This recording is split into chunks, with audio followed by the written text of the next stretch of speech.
Welcome back to the lecture series of Tribology and Nanotechnology. I am Neha Joshi, Assistant Professor in Mechanical Engineering Department at LJ Institute of Engineering and Technology. Let us start our 7th chapter, that is Nanotechnology and Total Productive Maintenance. Okay. In previous session, we covered different topics like what is nanotechnology, objective of nanotechnology, benefits and strategies for nanotechnology. Now, in today's session, we will cover different topics like what is TPM, that is total productive maintenance, then objective of TPM, benefits of TPM, and different pillars of TPM. Now, first of all, what is total productive maintenance? Okay, this is also known as a TPM. Total productive maintenance is a strategy that operates according to the idea that everyone in a facility should participate in maintenance rather than just of maintenance day. This approach uses the skill of all employees and seeks to incorporate maintenance into everyday performance of a facility.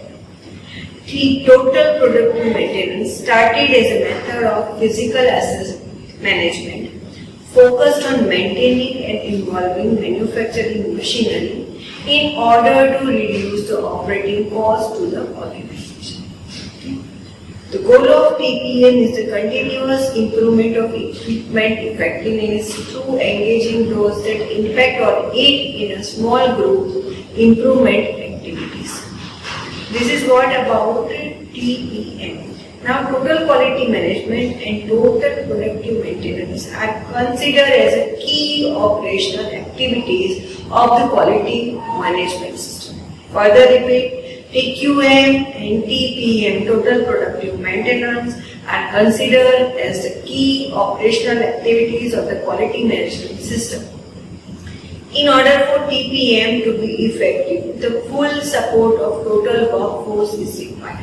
Whole management staff as well as laborers and engineers are required for the TPM to be effective. This will result in accomplish the goal of TPM. What is the goal of TPM? Enhance the volume of production, employee morals, and the job satisfaction are the main goal of the TPM. Enhance the volume of the production, employee moral, and job satisfaction. Okay. The main objective of TPM is to improve the overall equipment effectiveness of the plant equipment.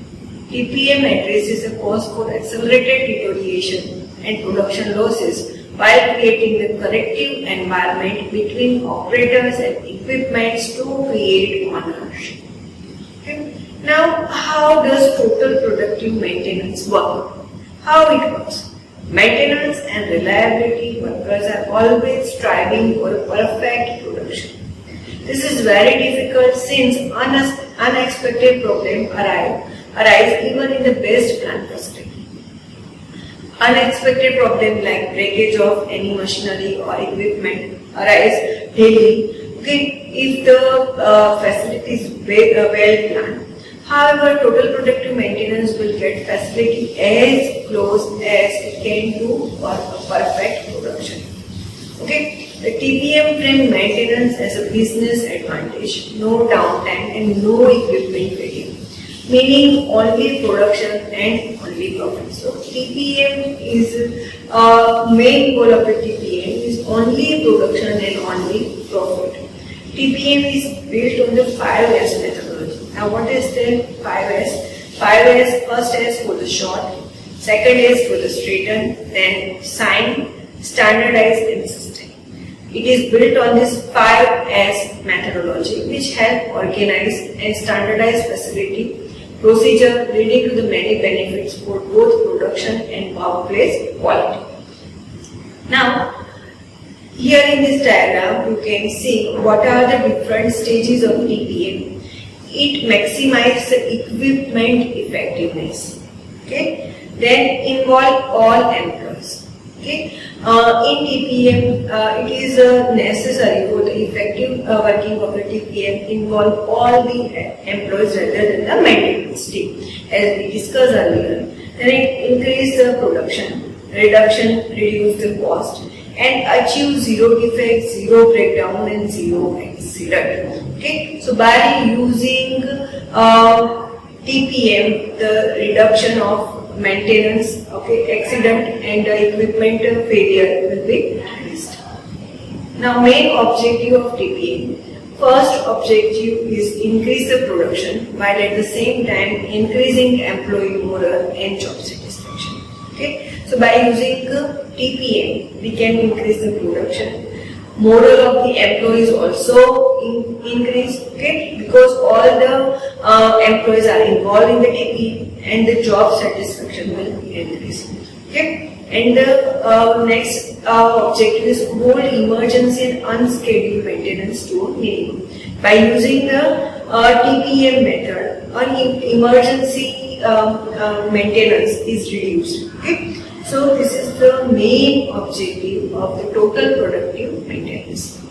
Okay? Now, why we need total productive maintenance? Okay? So to avoid wastage in quickly changing environment, we require TPM to reduce the cost of manufacturing, okay? To produce a low batch quantity at the earliest possible time and to send the goods to the customer, okay? We require TPM, total productive maintenance. Now, what are the benefits of TPM? We will discuss the benefits of TPM. First is increase the productivity. Now, all the workers and all the employees are involved in the total productive maintenance and automation is used, so it increases the productivity. Okay. Then second one is improve the quality. Okay. Now, using TPM, the quality of the product will be increased, reduce accident. Okay. Its automation are done using the TPM, so reduce accident. Customer satisfaction is high. High confidence of worker. Okay. So these are the benefits of TPM. Now we will discuss about the 7 pillars of TPM. There are different pillars of TPM. Now first pillar, as you can see here, is 5S. Okay. First pillar is 5S. 5S start with the problem cannot be clearly seen when the workplace is unorganized. Cleaning and organizing the workplace help the team to uncover the problem. Now, making problem visible is the first step of the improvement. Okay, so the 7 pillar, 5S means sort out, then organize, then sign the workplace, okay, standardization and discipline. Okay. So without the cleaning and organizing the workplace, it is not possible to efficiently use the TPM. Okay. So first pillar is 5S. That means cleaning and organizing the workplace, which help the team to uncover the problem. Next is the Jisoo Hosen. Jisoo Hosen means autonomous maintenance. Okay. Next pillar is Jisoo Hosen, which means autonomous maintenance. This pillar is geared towards developing operators to be able to take care of small maintenance tasks, thus freeing up skilled maintenance people to spend time on more value added activity and technical repairs. The operators are responsible for upkeep of their equipment to prevent it from the deteriorating. Okay. Next pillar is Kaizen. Now what is Kaizen? Kai means change and Zen means good. Okay. So change for better, change for good. Basically Kaizen is for small improvements but carried out on a continual basis and involves all people in organization. The principle behind is that a very large number of small improvements are more effective in an organizational environment than a few improvements of large value.